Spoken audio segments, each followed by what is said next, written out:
of the day is any progress on labeling. Who would like to take that? I'll step up. Okay.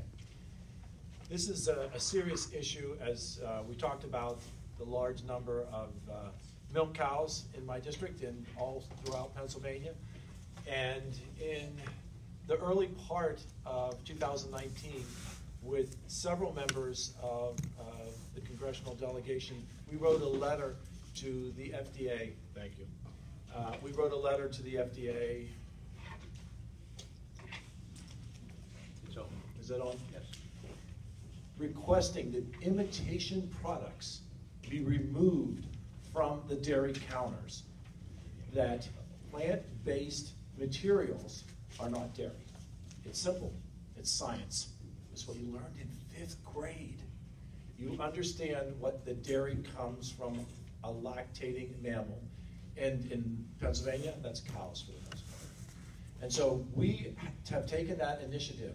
We want the FDA to act to remove any imitation dairy products from the dairy counters, to be prohibited to being sold as dairy, because they're not dairy. We all know that in this room. And they actually don't, as I talked about in my opening remarks, they do not carry the same health benefits as dairy. And it's an agenda that we, in the House of Representatives, as your Pennsylvania members in the House, have all signed on to and agree. And I'm actually going to ask GT to follow up on that, because I know he's worked with this as well.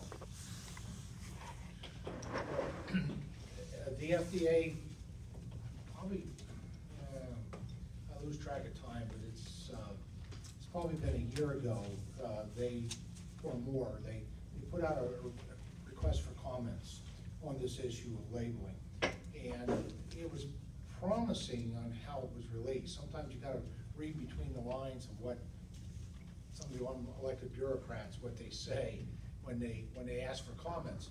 And what they put out, they expressed that they were doing this because there was concern that there was kind of, they didn't use the word false advertising, but the fact is that people were being confused on nutritional value of plant-based beverages, like juices, what I prefer to call them, and actual milk. And they're going to use these comments to make a final rule decision, and that should be coming. It should be coming in the next 6 months. Unfortunately, it takes time with this, and it's been at least 6 months. Originally, it was going to be a year until they were able to publish their final rule. And so there should be something coming definitively from the Food and Drug Administration on labeling of milk products. I guess I'm optimistic only because of how they announced the request for comments, that there was a recognition that, quite frankly, these other beverages, sometimes these other juices and you know, whether it's almond or soy or any of the non-true milk products, you know, sometimes you also have to add a lot of good things in there to get it to taste good as well. There's some sugars into it.